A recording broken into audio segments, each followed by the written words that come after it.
derecho a la alimentación, que es además uno de los ejes más interesantes de la Estrategia de Alimentación Saludable y Sostenible de Madrid. El objetivo de ese eje es facilitar el acceso a los colectivos sociales más vulnerables a alimentos suficientes y que, además de suficientes, sean saludables y sostenibles. Voy a hacer simplemente un repaso muy breve por cuáles son un poco las acciones que desarrolla el Ayuntamiento para garantizar este derecho a la alimentación. En primer lugar, el Ayuntamiento da ayudas económicas directas. Por ejemplo, tiene una partida en el presupuesto para dar dinero a la Comunidad de Madrid que ayuda o hace que el precio que pagan los usuarios de los comedores escolares sea mucho más accesible.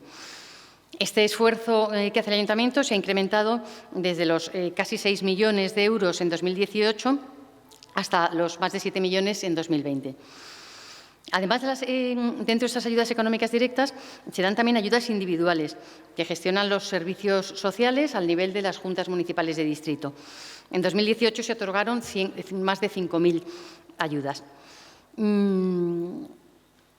Esto era la situación normal, pero con motivos de la pandemia COVID-19, las juntas municipales de distrito pusieron en marcha los que llamamos contratos de emergencia, que duraron desde el inicio de la pandemia hasta el primer trimestre de 2021, que se destinaron a sufragar comidas a domicilio y cestas de alimentación como ayudas directas a las familias. Para que os hagáis una idea, solo entre marzo y agosto del pasado año se asignaron más de 16 millones de euros en estos contratos de emergencia. Además, se desarrolló la tarjeta Familias. La tarjeta Familias se puso en marcha en el distrito de Tetuán hace varios años como un proyecto piloto y se estaba empezando a poner en marcha y se aceleró muchísimo con la llegada de la pandemia. Se trata de un proyecto que consiste en la concesión a las personas en situación de emergencia de una tarjeta prepagada, de una cantidad que oscila entre los 125 euros y los 630 en función del número de miembros que componen la unidad familiar y que les permite comprar alimentos y productos de higiene de primera necesidad en cualquier establecimiento.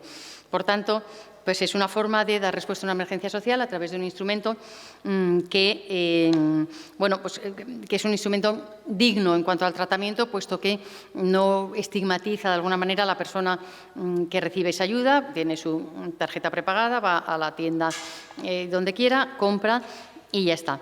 En la actualidad, ya se han emitido por el Ayuntamiento de Madrid más de 8.200 tarjetas y hay más de 8.000 familias beneficiarias.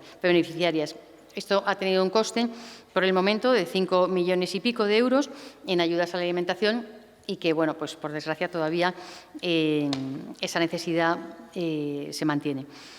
Pero, además, bueno, se ha hecho una pequeña mejora en el contrato para gestionar estas tarjetas y es que puedan ser virtuales en lugar de físicas, ¿no? Ya cada vez estamos más acostumbrados todos al pago a través del móvil, pues también la tarjeta va a permitir esto, evitando también trámites en casos de pérdida o robo.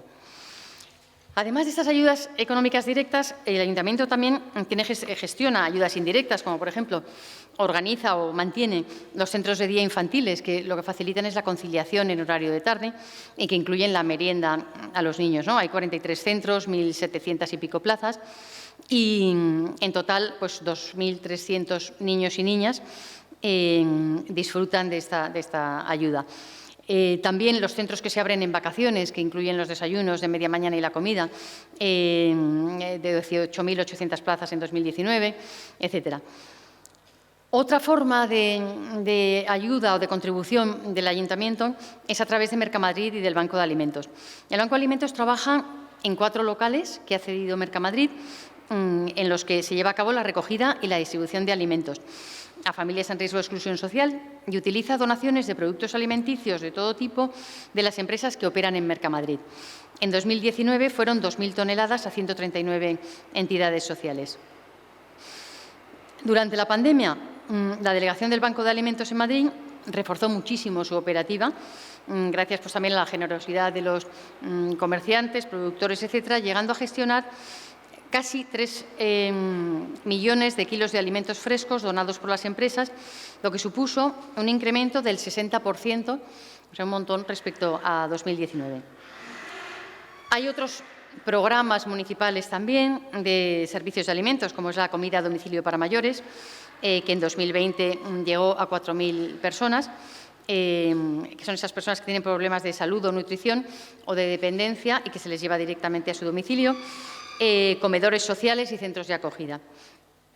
Además, bueno, pues como probablemente sabéis y como ocurre en otros territorios españoles y en muchas grandes ciudades, existe en Madrid un déficit de consumo de productos frescos, de fruta, de verdura, de legumbres y, a cambio, existe un exceso de consumo de proteínas de origen animal. Y esto lo que lleva aparejado es un incremento mantenido de problemas de salud, como fundamentalmente la obesidad y malnutrición. Esta característica, además, está más acusado en los distritos que tienen menor renta y muy especialmente en los lugares en los que, además, existe alto riesgo de pobreza, que es en algo más de una cuarta parte de los hogares madrileños. Entonces, para luchar contra esto, hay programas de Madrid Salud, que es una parte del ayuntamiento, que realiza actividades de fomento de la alimentación saludable en centros escolares para prevención de la obesidad infantil, aprender a desayunar, aprender a adquirir hábitos saludables, etcétera. También desde el área delegada de deportes se estudia el impacto de la actividad física en la lucha contra el sedentarismo para combatir la obesidad en los alumnados de primaria. Y luego hay una serie de proyectos piloto en distintos distritos. Por último, iniciativas para el aprovechamiento de excedentes. Pues también se ha gestionado un proyecto ALPAN, que es de alimentos para personas en riesgo de exclusión, a través de donaciones de 20 hoteles que recogen personas de Voluntarios por Madrid, que es la agrupación de voluntarios que promueve el ayuntamiento y que se entregan directamente a las personas necesitadas. Y también, bueno, pues hay otras áreas que contribuyen a todo esto. Por ejemplo, en Madrid Salud, que tiene elaborada una guía para la gestión, traslado, mantenimiento y aprovechamiento de excedentes alimentarios, que de esta manera es conocimiento que es útil para las organizaciones de beneficencia, para las ONGs, etcétera, dando unas pautas para hacerlo de una forma segura sanitariamente, o iniciativas del Instituto Madrileño del Consumo, como por ejemplo el fomento de donaciones al Banco de Alimentos entre las empresas que forman parte del Foro Municipal de Comercio Justo, que es un foro de empresas por el comercio justo, que es muy activa también en este tipo de acciones. Por último, en mercados municipales quiero citar una iniciativa que hay solidaria para suministrar alimentos a los hospitales. Bueno, esto es una imagen rápida, un poco para que tengáis una idea de bueno, pues estos ejes de la estrategia que hemos hablado a veces de forma teórica, cómo se encajan luego en el día a día de las distintas concejalías y en su labor diaria. Y ahora ya no me queda más que presentar a nuestra ponente de hoy, que es Silvina Ribota. Silvina tiene, bueno, pues un currículum académico muy impresionante. Es profesora de Filosofía del Derecho, Filosofía Política y Derechos Humanos en la Universidad Carlos III de Madrid. Investiga y publica sobre teorías de la justicia y pensamiento político contemporáneo, igualdad y libertad, pobreza y desigualdades económicas, derechos sociales y necesidades básicas, vulnerabilidad socioestructural, feminismo y derecho, educación en derechos humanos y paz, tortura y prevención de la tortura. Además de licenciada en Derecho, es licenciada en Trabajo Social y especialista en Salud Pública, especialista en Derecho Constitucional y Ciencias Políticas y doctora en Derecho y Derechos Humanos por la Carlos III. Así que, Silvina, te cedo la palabra y muchísimas gracias por estar con nosotros hoy. Cuando me invitaron, lo primero que había pensado es, bueno, ¿qué podía yo venir a contarles sobre derecho a la alimentación? Y estuve trabajando mucho en intentar hacer algo que resultara dinámico, interesante y a la vez que les mostrara al menos lo que desde algunos lugares pensamos que es cuando hablamos de alimentación, qué cosas están en juego. Cuando hablamos de alimentación, no está en juego solo un plato de comida de manera independiente de nuestras libertades, de nuestros derechos, de las cosas que queremos hacer. La idea de pensar que en realidad lo que comemos, cuando hablamos de derecho a la alimentación, es lo que comemos, cómo determina lo libre y lo iguales que somos. Algo que nos parece aislado y pensamos, bueno, un plato de comida, ¿qué tiene que ver en realidad con que pueda estudiar, con que pueda votar, con que pueda vivir una vida libre? Y lo tiene todo que ver, aunque a veces no se nos presente de esa manera tan clara en nuestras libertades. Lo que comemos condiciona lo que podemos hacer o no hacer, por eso condiciona el ejercicio real de nuestras libertades, condiciona aquellos derechos que podemos ejercer. Estudiar, tener una familia, planificar una vida en concreto, incluso algunos otros derechos derivados, como mi identidad sexual, mi identidad religiosa. Condiciona claramente la responsabilidad de los gobernantes y los políticos, que son quienes tienen que estar con la vista clara en cumplir a través de acciones políticas garantizando el derecho a la alimentación. Igual que se hace al interior de una familia, cuando cada uno vive con familia o solo, cada vez que uno está pensando en hacer un hogar, piensa, lo primero, me voy a vivir con mis amigos o con mis hijos o con mis padres, tenemos que pensar, bueno, ¿y ahora cómo nos vamos a organizar alrededor de la alimentación? ¿Quién cocina? ¿Cómo lo hacemos? ¿Qué vamos a hacer?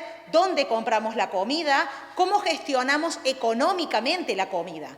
Al igual que lo hacemos al interior de una organización familiar, nuestros representantes políticos, porque para eso les votamos, tienen que pensar y no olvidar que de la alimentación dependen nuestras libertades, que no es algo que tengamos que hacer los ciudadanos y ciudadanas de manera aislada, por nuestra cuenta, según como querramos, sino que hay responsabilidades políticas claramente vinculadas. Por eso decimos que hablar de alimentación exige hablar de derechos y de libertades, porque lo que comemos, la forma en la que nos alimentamos, determina y condiciona lo libres y lo iguales que somos. Y cuando nos dicen que somos libres y que somos iguales para crear nuestros planes de vida, para decidir lo que queremos ser, ¿cómo funciona la alimentación para realmente permitirnos ser libres y ser iguales?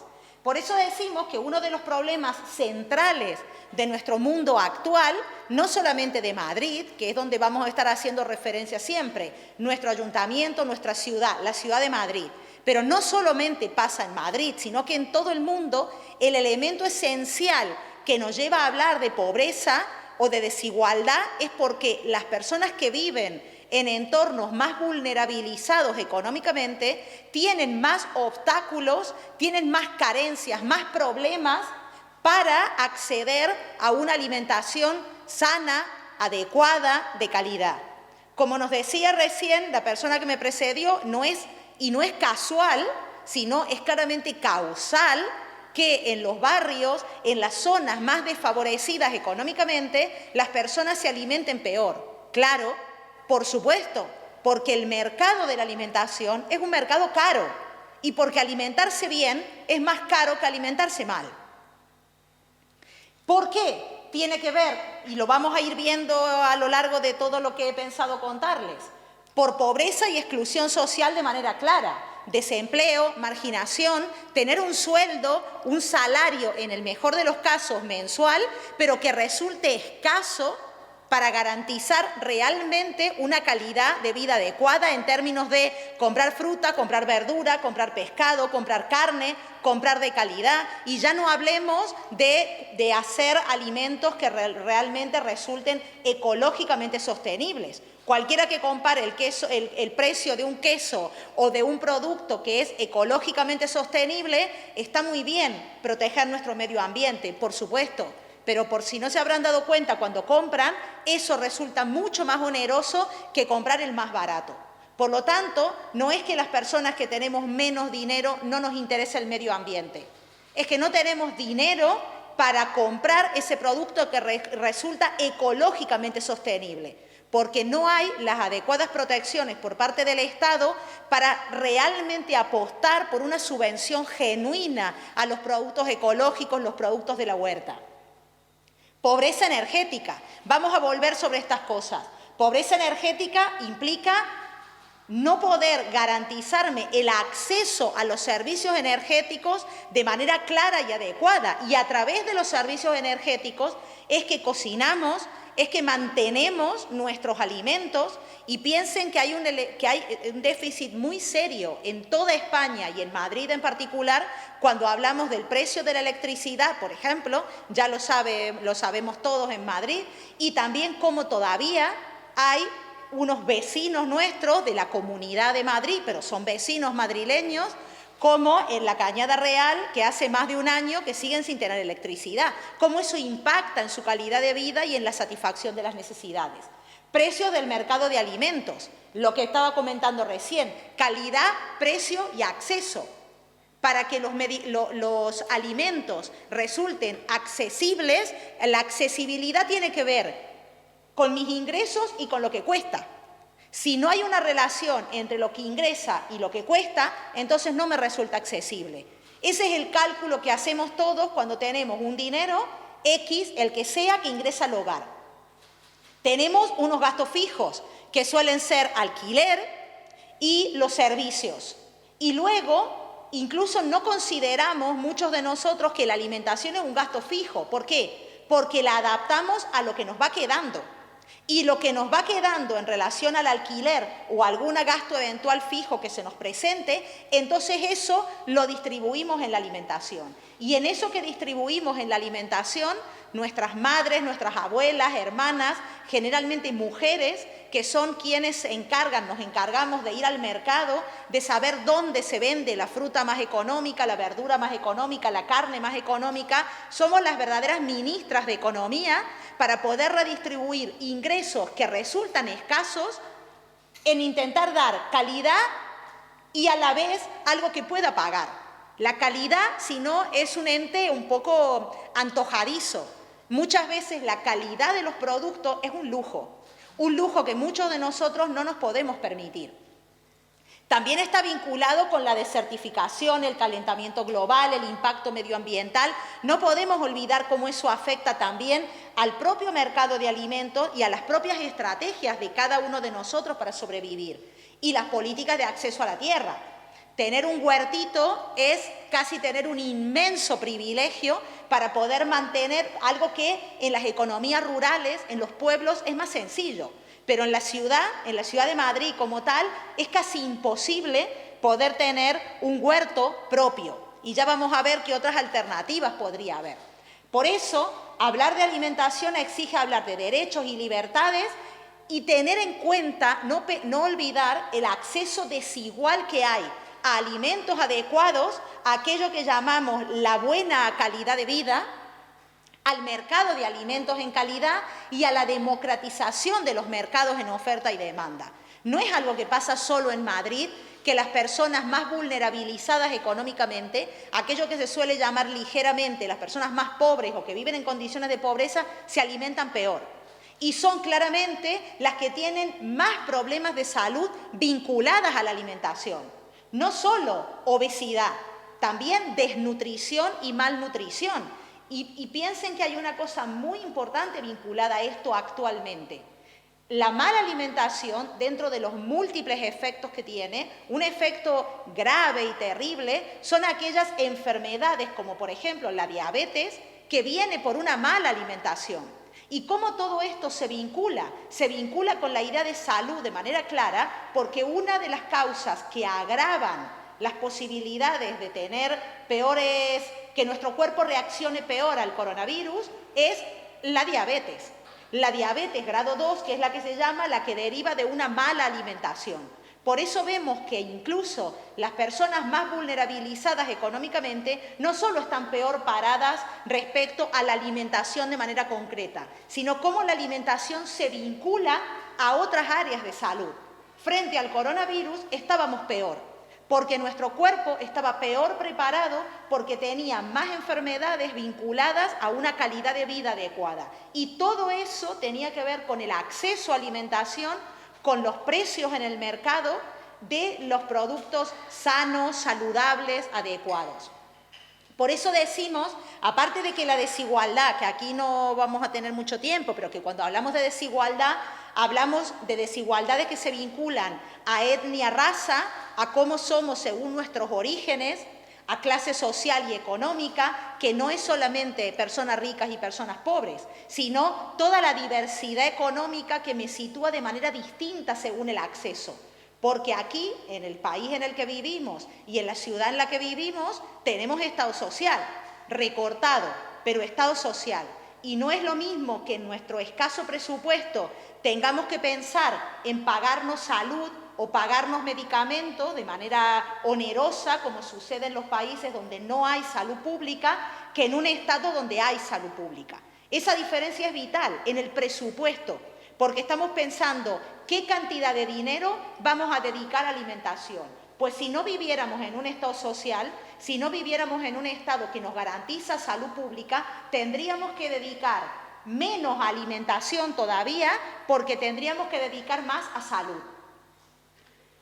Sexo, género, claramente los colectivos de personas feminizadas, las mujeres, tenemos mayor precarización laboral, mayor precarización en la calidad de vida e incluso nos vinculamos a la alimentación de una manera perversa. Somos generalmente las encargadas de la actividad doméstica de la alimentación, las que vamos al mercado, las que hacemos la economía para comprar, las que cocinamos los productos, incluso haciendo otras actividades. Y a la vez suelen ser las mujeres las que comen último en una economía familiar desaventajada, en una economía familiar empobrecida. Por lo tanto, comen último y comen peor. Comen peor, reciben una peor alimentación, incluso cuando muchas de ellas han sido madres. Al estar embarazada, el cuerpo sufre algunas vinculaciones que tienen que ver con quedar con menos vitaminas, con menos estabilidad en términos de salud, con eso que llamamos salud adecuada. Necesitarían muchas de nuestras mujeres incluso una salud especialmente nutritiva. Y en vez de tener una alimentación especialmente nutritiva, son las últimas que comen en la familia y entonces reciben ya una alimentación que no era especialmente nutritiva, pues son las últimas en comer lo peor que comen, lo que va quedando en la alimentación de la familia. Y luego la idea de capacidad. Cómo se mezcla también las distintas capacidades o personas que conviven con distintas discapacidades y cómo eso afecta a las desigualdades. Por eso decimos que hablando de alimentación no es solo pensar en abstracto, qué bonito, comamos productos de la huerta, las cosas que no sean transgénicas, alimentémonos más con fruta, con carne, con verduras de la huerta. La idea esencial es cómo voy a pagar esa alimentación adecuada, cómo voy a poder darle a mi familia esa alimentación adecuada. Vivir en Madrid, mi experiencia. Si pensamos, bueno, vivo en Madrid, qué guay, qué maravilloso, pero no todo el mundo cruza la Gran Vía con paquetes llenos de comida. Mucha de la gente que vive en Madrid viven como en la Cañada Real, uno de los barrios más pobres de Europa. Piensen, eso es cuando nos visitó la inmensa nevada, que para muchos fue una oportunidad lúdica de jugar con la nieve, para otros significó todavía mayor vulnerabilización de sus derechos, mayor precarización. Y luego imágenes de un Madrid que puede ser bastante desconocido si solo nos movemos por el centro de Madrid. El Madrid de las colas para los alimentos sociales, los alimentos que ya están pensados para personas en condiciones económicamente vulnerables, pero que claramente resultan alimentos que no siempre son los alimentos adecuados que comprarían aquellos mismos que diseñan las políticas de salud adecuadas.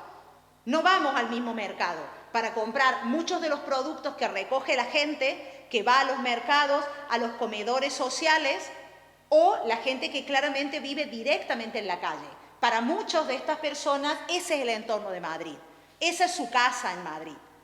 No hace falta tener mucha imaginación para pensar que la alimentación adecuada de esas personas, que lamentablemente son cada vez más en Madrid, cada vez pueblan más nuestras calles, nuestras plazas, debajo de los puentes, y más aún luego del impacto que la pandemia va a traer en todo el mundo. Cuando ya digamos, bueno, la pandemia es pasado, será pasado en términos de pandemia, pero será presente en términos de mayor precarización laboral, de mayor desempleo, de menos dinero que ingresa al hogar e intentar seguir manteniendo una estrategia de salud adecuada. Comedores sociales por Madrid, que se han abierto muchos y que hay muchos que resultan claramente insuficientes, pero peor cuando el supermercado es la basura.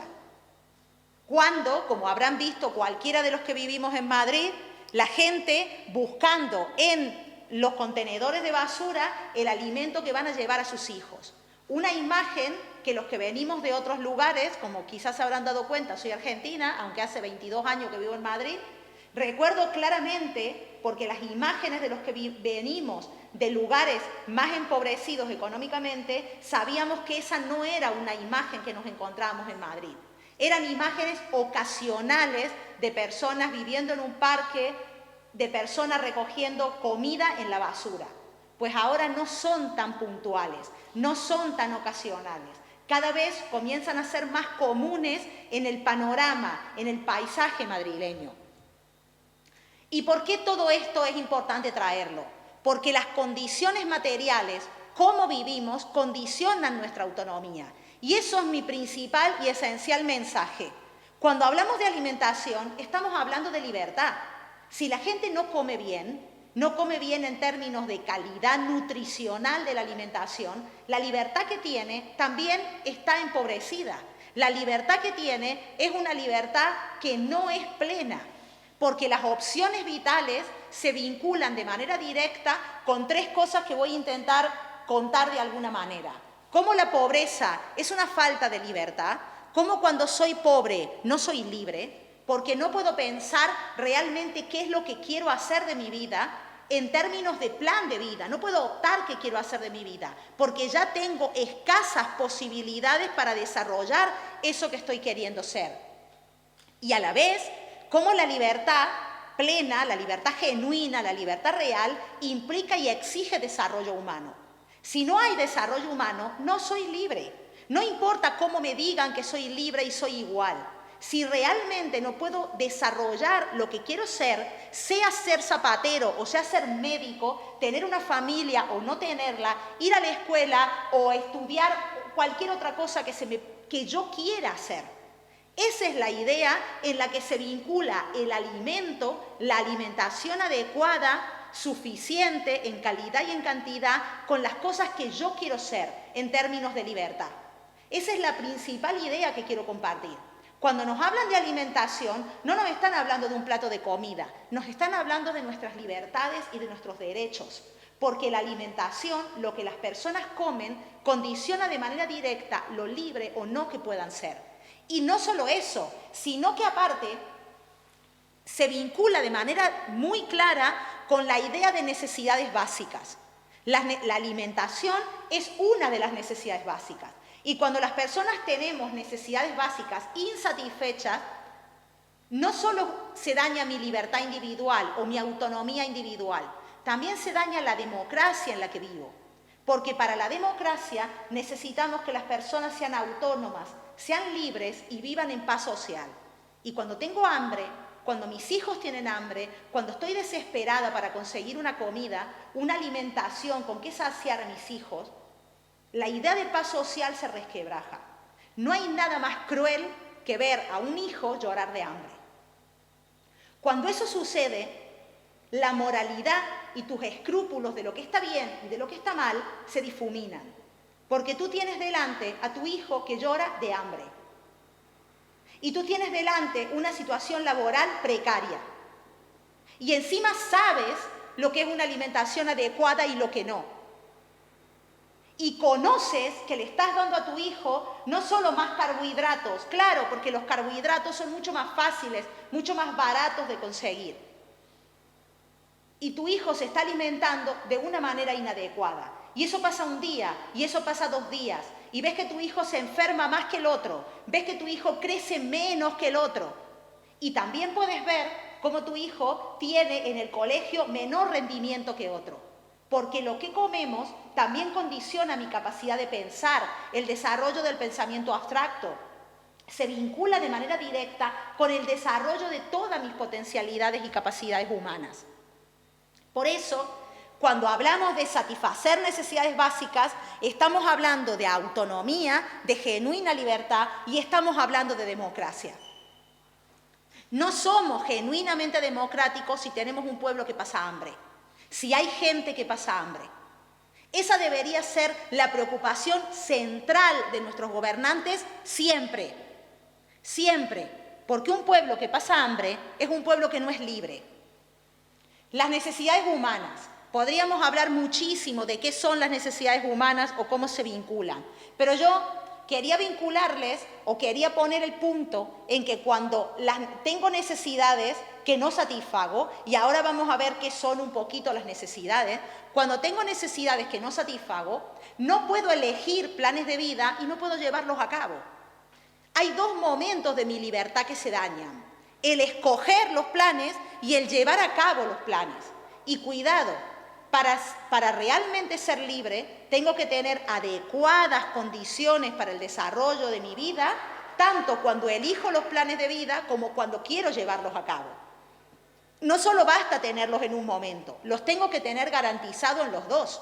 Y muchas veces nos han dicho que el problema entre pensar un plan de vida y llevarlos a cabo, el problema de la pobreza, el problema de que hay personas que no tengan para la alimentación de manera adecuada, tiene que ver con la escasez, que hay pocos recursos en el mundo.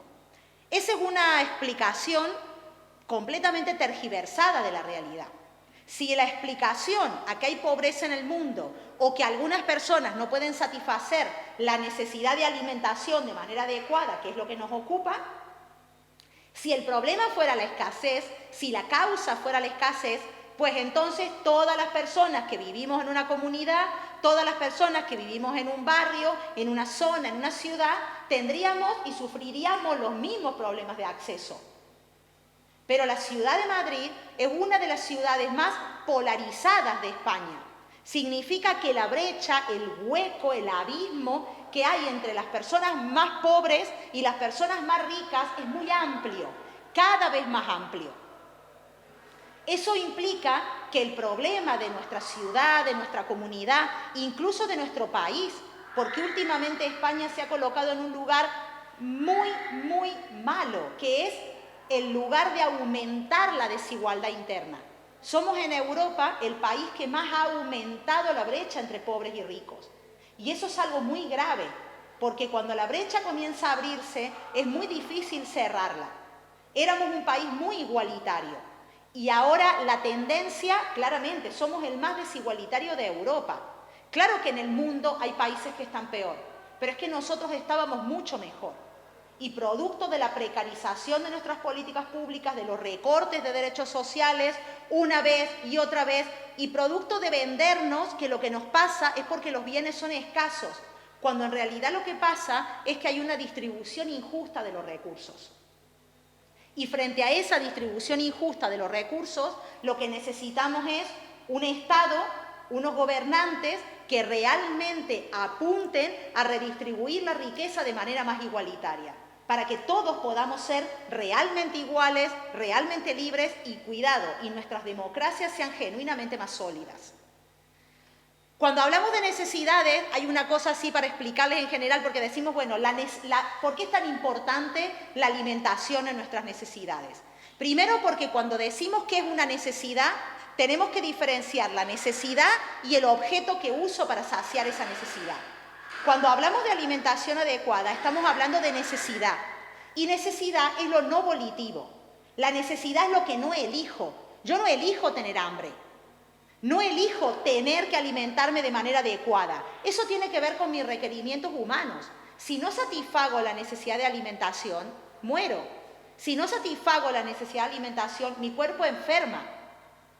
Tengo problemas serios de salud. Por eso decimos, alimentación es una necesidad, porque no es volitiva, no decido. Lo que decido tiene que ver con los satisfactores, con lo que uso para saciar esa necesidad. Con lo que yo quiero. Puedo decir que hoy tengo hambre de hamburguesa o que tengo hambre en general. Incluso que tengo hambre de algo liviano o que me encantaría comerme unas fabas con chorizo. Puedo escoger lo que quiero según mi cultura, según quién soy, según lo que me gusta. Pero esencialmente el principal vínculo entre la necesidad que no escojo y lo que escojo tiene que ver con el dinero que tengo, con lo material que tengo. Porque vivimos en una sociedad capitalista donde la moneda, el dinero, es lo que me vincula a mi necesidad con el objeto. No llego al mercado y digo, y como hoy tenía ganas de comer fruta, voy a coger la fruta. Voy a coger la fruta si puedo pagarla. Por eso decimos, como algunos de los autores que he estado ahí poniéndoles, pero sin profundizar demasiado porque no tengo tiempo, pero hay un autor muy bonito, se llama Gerald Cohen, que lo que dice Cohen es que la pobreza es la falta de libertad, porque tener dinero me permite vehicularmente poder ser libre, porque me permite acceder en una sociedad capitalista a los recursos que necesito. Y cuando me invisibilizan esa relación, pareciera que el vínculo entre la alimentación, por ejemplo, y el recurso solo es voluntario, solo parte de mí tener ganas de alimentarme mejor. Y entonces eso genera también, incluso en las personas que ya tienen una situación empobrecida, una situación de desesperación en relación a su familia, incluso una culpa, porque no soy capaz de alimentar adecuadamente a mi familia. Cuando el vínculo entre la alimentación y el recurso para una alimentación adecuada está mediatizado por dinero, y en nuestras sociedades por un dinero que es más caro, mayor que una mala alimentación. Hay muchos estudios, en España hay pocos, pero en otros lugares del mundo hay más estudios que vinculan eso de manera directa. En Estados Unidos, por ejemplo, es muy claro cómo la gente que tiene los menos ingresos son los que tienen las situaciones de mayor obesidad. La obesidad tampoco es una opción. Para mucha gente la obesidad es producto de una alimentación inadecuada, que es la única alimentación que le pueden dar a su familia, que pueden comer. Eso genera también una situación que luego voy a volver, que es la idea de culpabilizar a determinado sector de la población por no tener o por no hacer las opciones adecuadas, cuando esas opciones adecuadas están mediatizadas por relaciones económicas de manera clara. Entonces yo lo que les quería ahí mostrar, que podemos decir que hay algunas necesidades que son muy importantes para nuestra vida, y la alimentación está ahí. Son un grupo de necesidades que le llamamos objetivable, porque podemos identificarla, podemos decir esta y esta, y la alimentación es una de ellas. A la vez, como necesidad, es universalizable, en el sentido que todo humano, y entre paréntesis también, todo ser vivo, necesita alimentarse de manera adecuada. El adecuada viene también marcado por quién es esa persona en su lugar situado. Adecuado no es lo mismo para una persona gestante que para alguien que es anciano o que tiene una determinada discapacidad o una determinada intolerancia. Lo adecuado va cambiando, pero hay un concepto de adecuado que puede ser universalizable. Y es insoslayable e imprescindible, porque si no me alimento de manera urgente, la vida no es posible, porque muero de hambre o porque mi cuerpo sufre lesiones graves en términos de desnutrición o malnutrición. Y luego hay otras necesidades que también son importantes, pero son las necesidades que llamamos sociales o relacionales, que son aquellas necesidades que son muy importantes para la vida, pero que no muero, no me daño, no dejo de ser humano si no la satisfago de manera directa. Por eso ese primer núcleo es tan importante. Aquí hay un cuadro muy grande de necesidades, pero yo quiero que miren esta idea de dónde está la alimentación. Dentro de las necesidades que son vitales para que el ser humano siga siendo ser humano, para que no muera en el intento, podemos decir que hay la alimentación y la nutrición, que implica no solo no comer, sino saciar el hambre y la sed de manera adecuada a las condiciones personales de cada humano. Y se suman a otras, como la necesidad de salud adecuada, que también está vinculada a la alimentación, como explicaba recién, por ejemplo, con el ejemplo del coronavirus. La necesidad de disponer de un hábitat, de un espacio, no de una casa con piscina, sino de un espacio en el que pueda desarrollar mi cotidianeidad de manera saludable y de manera segura, y que también se vincula a la alimentación. Por muchas causas, pero una muy importante tiene que ver con la pobreza energética. Si donde vivo no tengo acceso a los servicios energéticos de manera adecuada, pues no tengo forma de mantener los alimentos, no tengo forma de cocinar los alimentos de manera adecuada. Y voy utilizando alimentos de una manera que no, son claramente más dañinos a mi salud y a la integridad corporal. Y luego otras necesidades que son las relacionales. Imagínense todo lo que es la educativa, la cultural, la política, la económica, la religiosa, la lúdica, cómo se vinculan de manera directa con la alimentación. Hay muchas investigaciones también y se hicieron en Madrid y se hicieron en la pandemia de manera cruel. Por ejemplo, la Fundación de los Hermanos Gasol lo hizo y lo evidenció cuando en la pandemia cerramos los colegios. Y muchos de nosotros, y nos encerraron en nuestras casas, y todos o muchos pensamos, uy, ahora mi libertad individual y ahora el colegio. Algunas personas pensaron, ¿y ahora qué va a comer mi hijo o mi hija? Porque la principal alimentación se daba en los colegios. Y ya sabemos cómo se solucionó en Madrid en la parte más dura de la pandemia, a través de hamburguesas y de pizzas. Porque la alimentación también es un comercio para mucha gente. Y eso es un elemento que no podemos olvidar. No podemos olvidar cómo todas las necesidades se vinculan de manera directa con lo que las personas se alimentan y se alimentan de manera adecuada o no. Por eso todo está vinculado de una manera orgánica que no hay que perder de vista, porque si no nos presentan solo un plato de comida y no vemos todo lo que está alrededor, todas las relaciones que están alrededor. Y luego hay otro tipo de necesidad que a mí me parece muy importante también marcar, que tiene que ver con cómo, antes dije, una cosa es la necesidad y otra cosa es lo que escojo para saciar la necesidad. En general, lo que escojo para saciar la necesidad es algo que escojo realmente, que prefiero. Ahí está la voluntad. En general, pero hay a veces que esa relación no se da, que tiene que ver cuando las personas tienen problemas de salud, alergias, intolerancias, alguna enfermedad en concreto, que entonces hay algunos productos que ya no son elegidos por las personas, sino que si no me alimento con ese producto, sufro daño. Lo adecuado de la alimentación adecuada suma otro elemento, que si soy celíaco, la alimentación adecuada para un niño no es solamente lo que necesito como niño o niña, sino lo que necesito como niño o niña celíaco, o sea, por ejemplo, que no tenga gluten. Pero resulta que en general muchos de estos productos suelen ser más caros que el producto ordinario y no siempre forman parte de los productos que se dan en las canastas familiares o en la ayuda de comedores escolares, y ahí empezamos a ver cómo también empezamos a patinar con lo que es adecuado para algunas personas que tienen encima de su situación en concreto, que ya no es fácil tener una celiaquía, tener una intolerancia alimentaria, tener distintos problemas de salud que me afectan de distinta manera, sino que lo que necesito para calmar realmente mi hambre, para alimentarme adecuadamente, es un producto que en el mercado es más caro.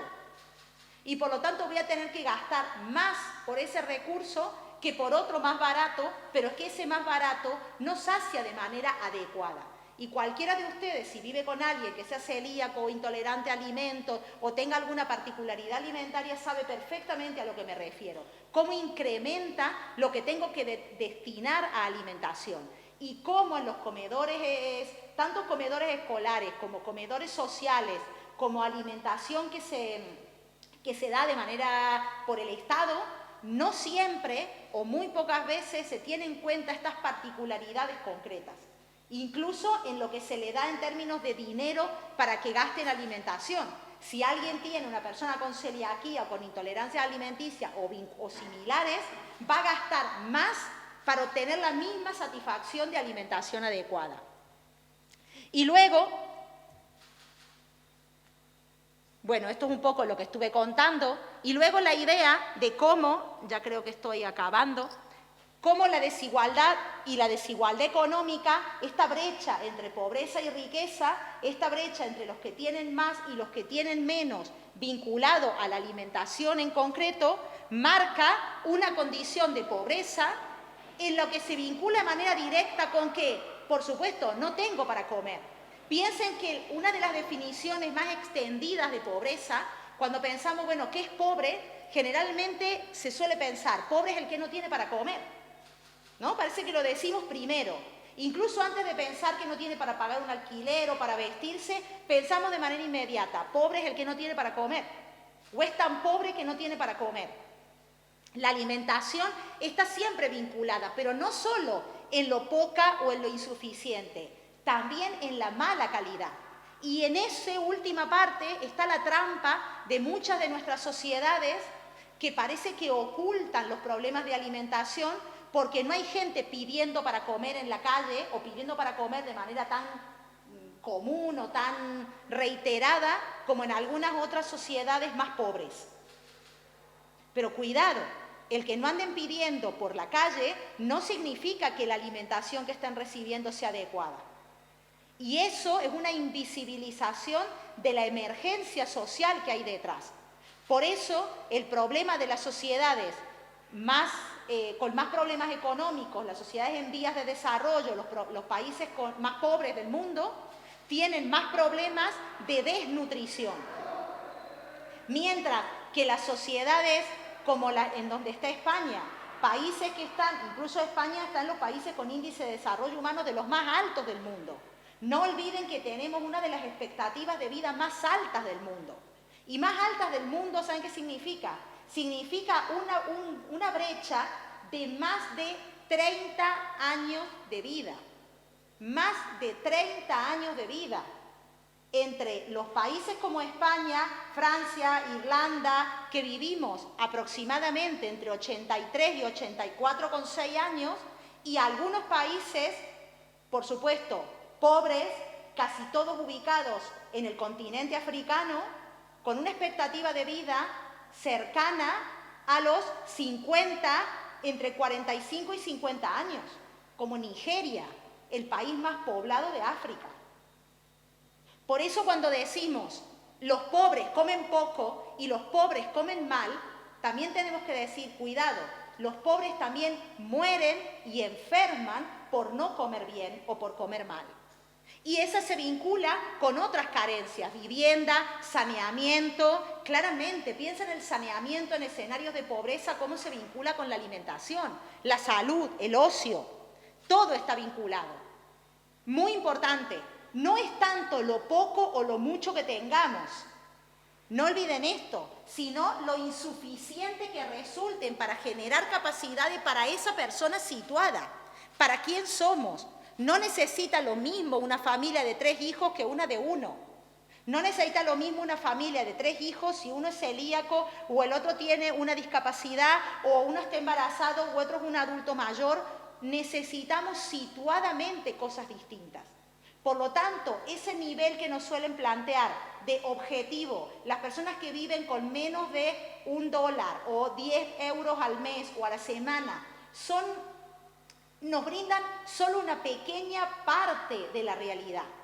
La realidad está más en vincularlo cómo realmente satisfacen o no sus necesidades básicas y si lo hacen de manera adecuada o no. Y en la alimentación lo adecuado es vital para garantizar que eso, si es inadecuado, ni siquiera se cuente muchas veces como alimentación, porque actúa de una manera claramente perjudicial para el organismo. Las causas de la pobreza son estructurales y algunas son ilegales, porque tenemos marcos jurídicos y políticos, incluso dentro de nuestro propio Estado español, pero también en el marco internacional, que obligan a tomar medidas radicales contra la pobreza, para disminuir la pobreza. Cuando hablemos de pobres, y por eso vinculado a lo que les expliqué antes de la escasez, aunque digamos, y en idioma español se dice, porque es la forma en la que lo conjugamos, este es un barrio pobre, esta persona es pobre, este país es pobre, cuidado con el es. No es, está. Este barrio está pobre o está empobrecido. Esta persona está pobre. Este país está pobre. Porque cuando hablamos de es, solemos pensar que es una causa casi de identidad. Por eso decimos que los pobres huelen mal, que los pobres son violentos, que los pobres tienen muchos hijos, que los pobres son, y le adjudicamos características de identidad. Cuando el problema no es lo que los pobres son humanos como nosotros. Lo que están es en una situación que les vincula con mayor violencia, están en una situación de necesidades básicas, están empobrecidos. Incluso cuando decimos empobrecidos, también hay otro elemento que hay que tener en cuenta, que lo mencioné al principio, la responsabilidad. Cuando hablamos de que alguien está empobrecido, la responsabilidad está más en los gobernantes que diseñan las políticas públicas y el marco legislativo general, mundial, nacional, de comunidad autónoma, de ayuntamiento, que en la decisión individual de una persona. ¿Puede haber en el resultado de pobreza de una familia o de una persona un cúmulo de opciones individuales desacertadas? Sí, por supuesto. Pero tiene más posibilidades de equivocarse aquel que tiene menos oportunidades para desarrollar las capacidades. Y a la vez tiene menos posibilidades también de redes a su alcance que puedan paliar esa desigualdad económica, que puedan paliar esa pobreza. Que si te has quedado sin trabajo, te digan, te presto dinero, vente a mi casa, que tengo una casa con 5 habitaciones y te puedes quedar en 2. Cuando uno vive en un entorno empobrecido, sus redes también son empobrecidas, también son precarias. Y aunque la solidaridad es un valor claramente extendido en toda la sociedad y más incluso en los lugares más empobrecidos, la capacidad de empatía, los recursos con los que tienen son escasos. Y si uno tiene recursos escasos para los propios, también tiene recursos escasos para compartir. Por eso es muy importante entender que la pobreza es un agravante de vulnerabilidad estructural. No estamos hablando de una persona o de una familia. Estamos hablando de colectivos, estamos hablando de personas que ocupan un lugar en la estructura social de una ciudad, de una comunidad, de un país, que están empobrecidas de manera endémica, que estaban empobrecidas sus familias, que están empobrecidos ellos y que están empobrecidos sus hijos. Y que las posibilidades son un círculo endémico de desigualdad. Porque tengo poco dinero y tengo poco dinero para la salud adecuada y tengo poco dinero para invertir en salud adecuada y claramente esa brecha que hablaba antes empieza a ser cada vez más grande. Porque los mercados sostenibles, con esas frutas y verduras maravillosas de la huerta súper bonita, ya no están al alcance de algunas personas. Hay algunas que podemos acceder como un lujo, sin ser conscientes de nuestro privilegio, de lo que significa esa alimentación sostenible, ecológicamente sostenible y maravillosa para nuestro mundo. Vivimos en las situaciones de pobreza con un gran impacto medioambiental. Claramente vivimos con un gran impacto medioambiental, pero es que la decisión no está en esos colectivos más vulnerabilizados, sino está en los que diseñan las grandes políticas públicas. Por eso lo que decimos, dentro de muchas cosas, es reivindicar los derechos sociales. Salud, educación, vivienda, tienen que seguir siendo un núcleo no recortable de derechos. No recortable. Tiene que ser sagrado.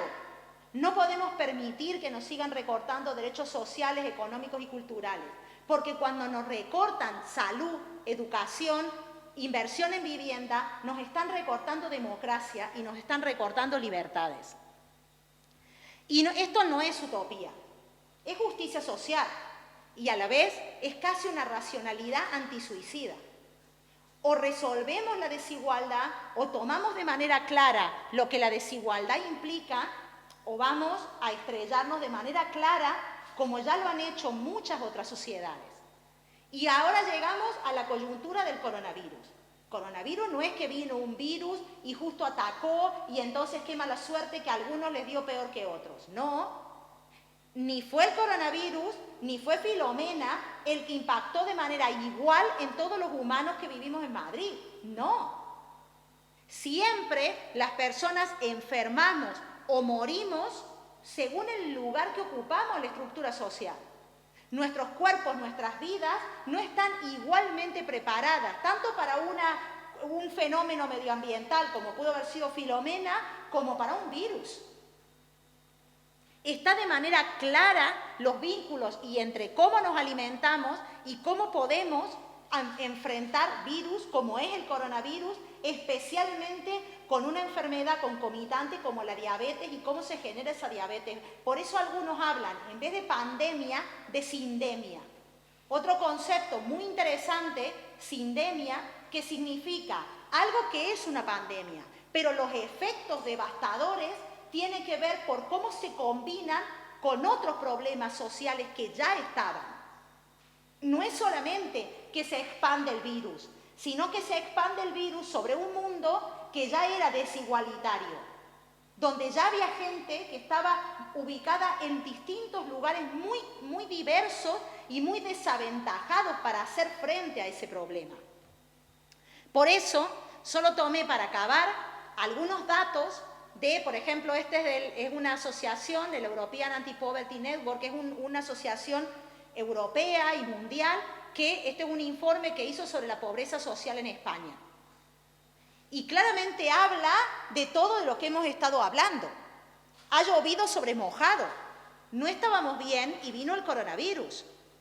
Y no estábamos bien todos como sociedad, pero algunos estaban peor que otros. Y por lo tanto ese llueve sobre mojado no fue igual para toda la sociedad.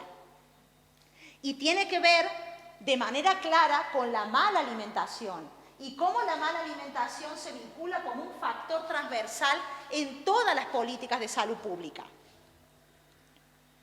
Y acá algunos datos que son estremecedores.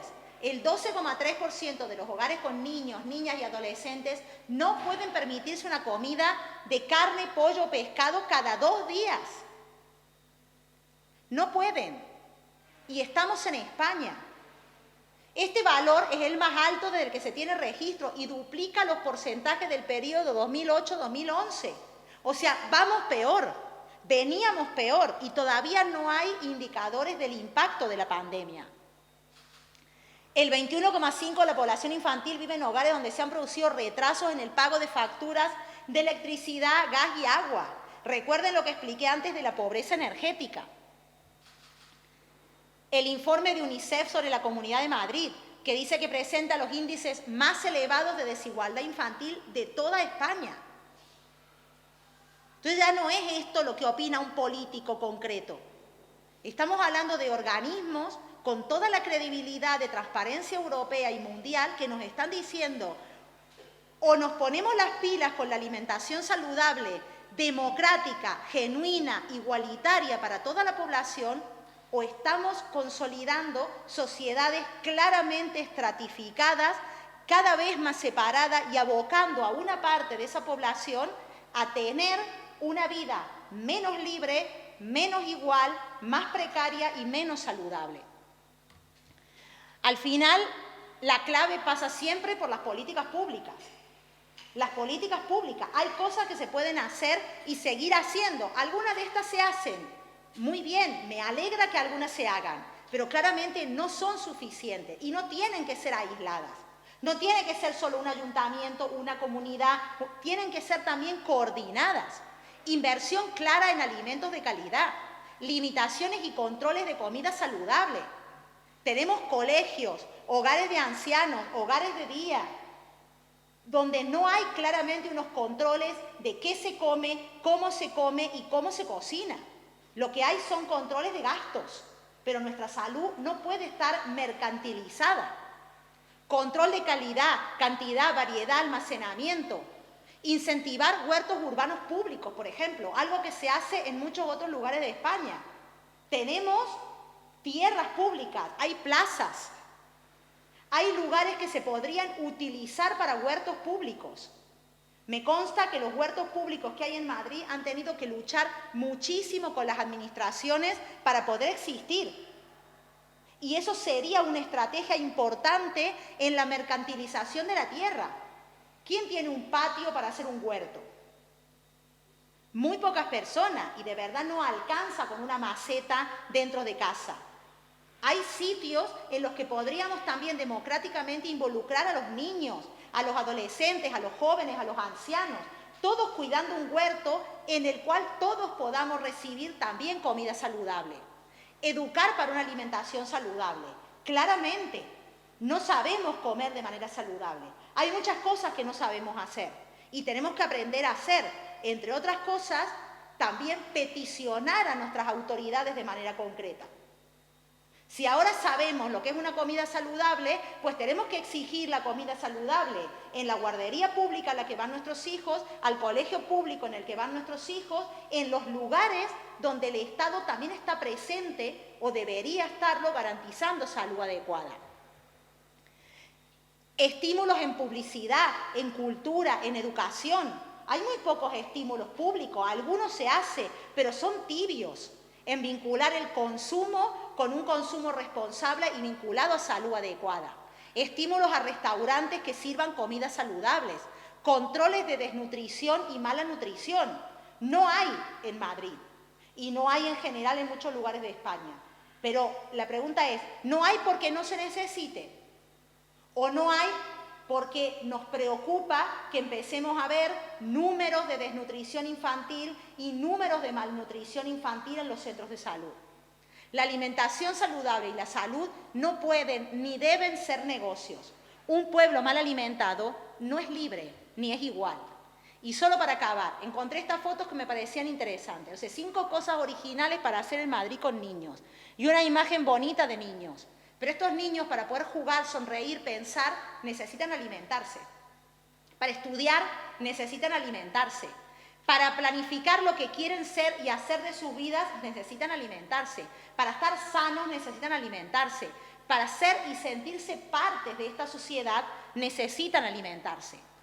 Entonces, si estamos pensando planes con niños en Madrid, alimentación adecuada, de verdad, democrática, accesible para todos. No lo olvidéis nunca. Esta ha sido, es y seguirá siendo la más relevante responsabilidad social y política. Gracias.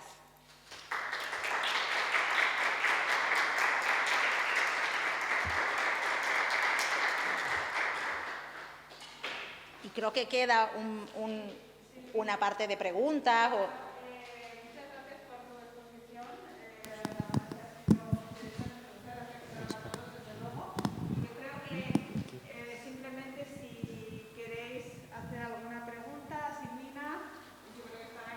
Como somos pocos, lo hacen a viva voz y... Ah, necesitan el micrófono para grabarlo, perfecto. ¿Queréis hacer alguna pregunta? ¿Alguien tiene alguna inquietud que pueda servir a...? O un comentario, puede no haberles parecido bien lo que dije, no estar de acuerdo o estar de acuerdo y querer agregar algo más.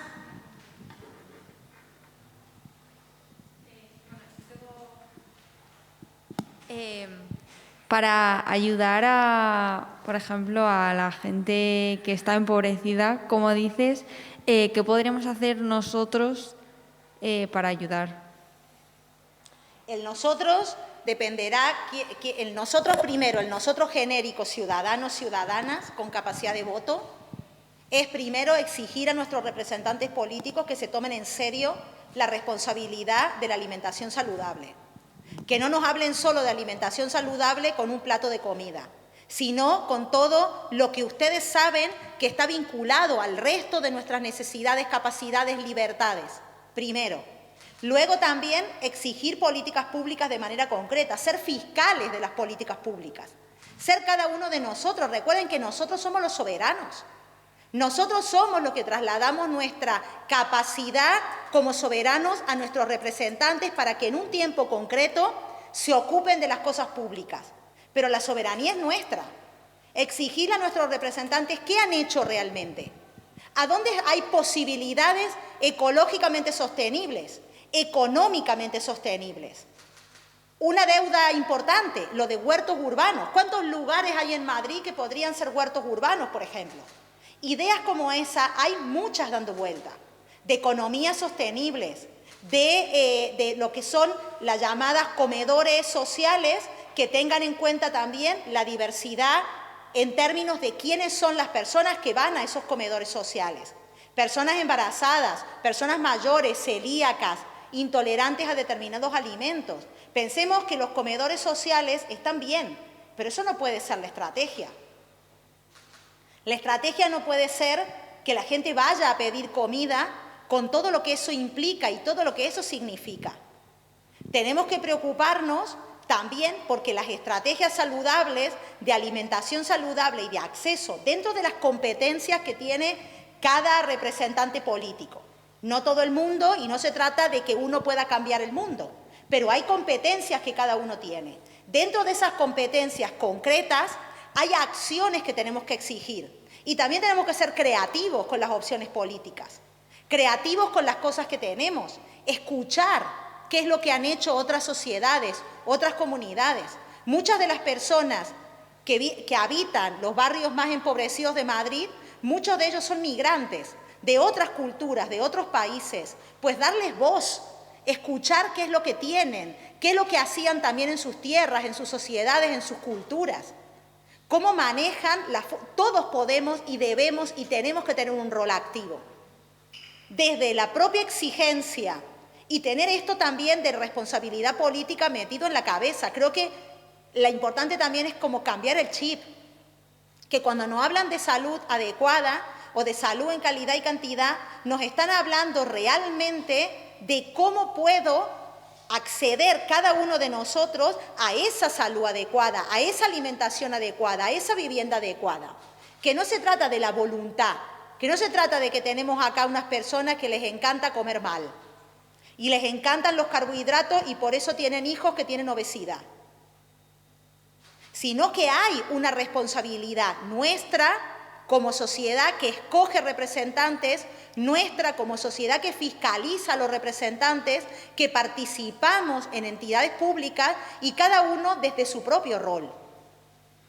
Y me parece que hay acciones antes de tirar la toalla.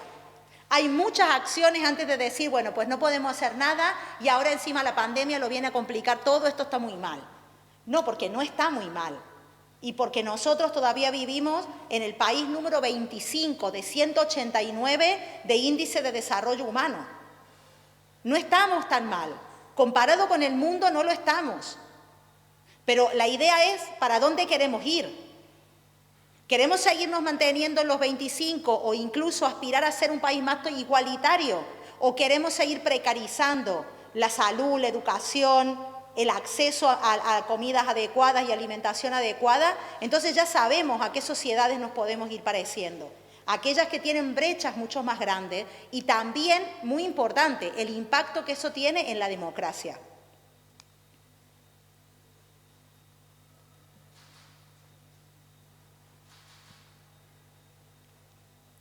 Sí. Pues es más bien un comentario. O sea, y tiene que ver con esto de los huertos que estabas hablando, enlazando también un poco con mañana, que justamente vamos a ir a visitar un huerto.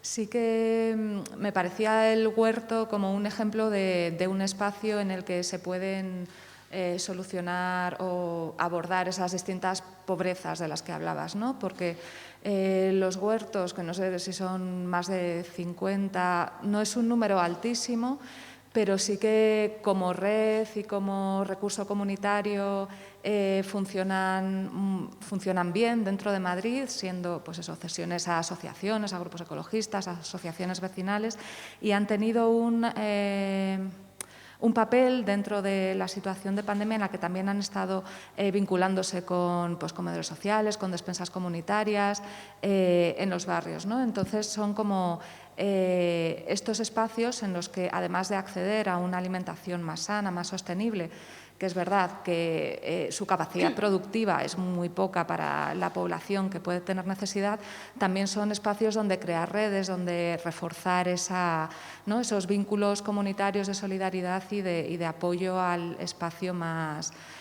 cercano que puede haber. Entonces, bueno, antes Paz no ha hablado de este tema porque pues, está como en otro momento, pero sí que bueno, me parecía que como has dado esa visión como tan integral y tan de vinculaciones y relaciones entre pues, las necesidades y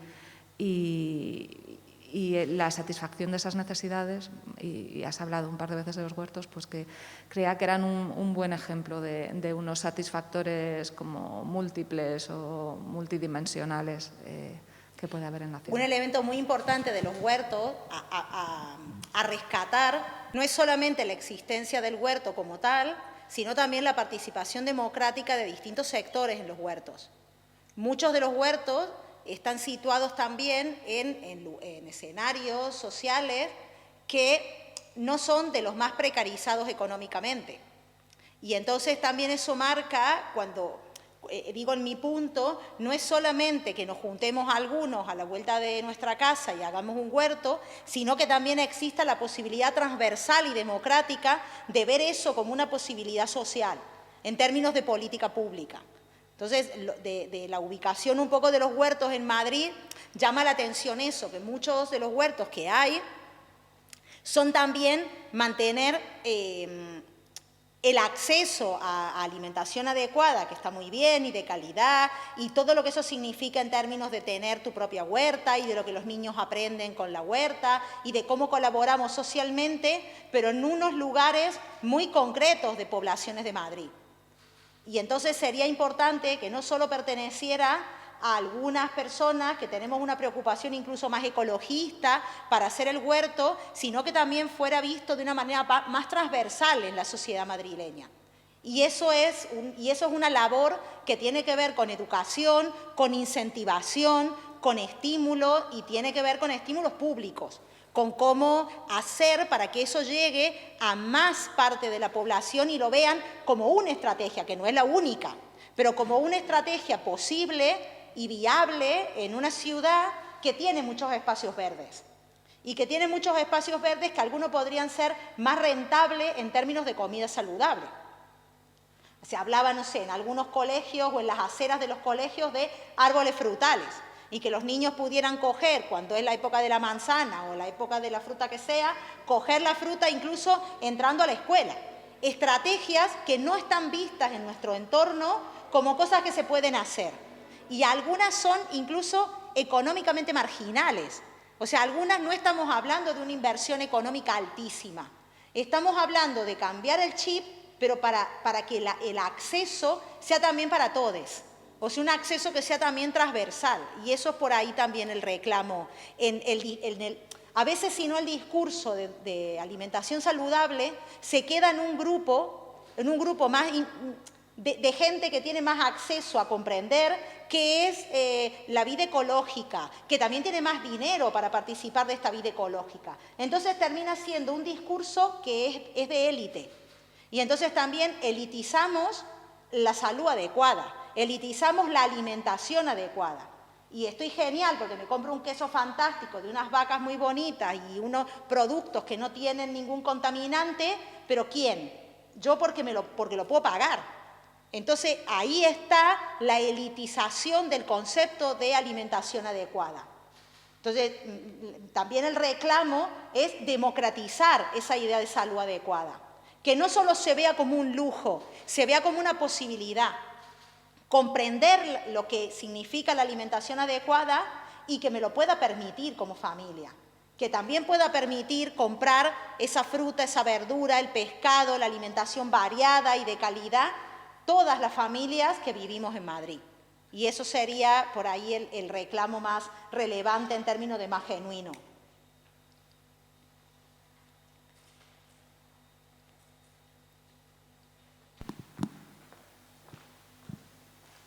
Hola. Bueno, se había hablado antes y el sábado pasado se habló de que se estaban aportando unas tarjetas para las familias con necesidades para la alimentación. Y yo planteaba la idea de que si no se podrían de algún modo restringir el tipo de alimentos o la calidad de los alimentos que se podrían comprar con ellas. O sea, me refiero a, por ejemplo, evitar el consumo de bollería industrial y demás para, de un modo, forzar o ayudar a esas familias a que también consuman más saludablemente. No sé hasta qué punto sería ético o viable para establecer. Eso también lo que te marca es una cosa que lo dije antes, o sea, si tú tienes 100 euros, la comida saludable es mucho más cara que la comida no saludable. Entonces, si tú estás haciendo una restricción de opciones, no es una restricción de opciones que tienes tú o que tengo yo con mi salario, porque me lo puedo permitir. Entonces, la restricción de opciones también tiene que ser en términos de comprender la autonomía, la dignidad de las personas y el nivel de libertad. Y también que la ayuda no resulte hipócrita, porque si no tú vas a estar dando una tarjeta que le va a acabar rindiendo mucho menos que lo que ya le rendía antes. Una tarjeta que puede estar muy bien y que de hecho las familias que lo tienen, claramente, por supuesto que lo celebran, que es mejor tener la tarjeta que no tenerla. Pero por supuesto la tarjeta no soluciona el problema de la alimentación, solo alimentación. Si voy a querer que solucione el problema de la alimentación adecuada, pues probablemente si lo que voy a querer es eso que estás diciendo tú, tendré que incrementar la tarjeta probablemente en un 50 o 60%, que es lo que cuesta distinto un queso adecuado y un queso normalito. O sea, es que lo tenemos en el supermercado. Tenemos que ir nosotros y ver lo que cuesta una fruta y una verdura en distinta calidad y en distinta cantidad. Entonces ahí lo vemos. Y vemos por qué acabamos comiendo un pescado de menor calidad. Pero eso no es solo lo peor. ¿Por qué también en los colegios públicos el pescado que se da es de mala calidad? ¿Por qué no se controla, dentro de lo que la administración pública puede controlar, que la alimentación en los colegios públicos, que comen todos nuestros niños que van a los colegios públicos, sea de un pescado de calidad y de una fruta de calidad y de un aceite de calidad? Entonces no estemos pensando en la conducta individual. El problema de la alimentación adecuada no es de una persona que escoge comer bollo en vez de escoger comer una fruta.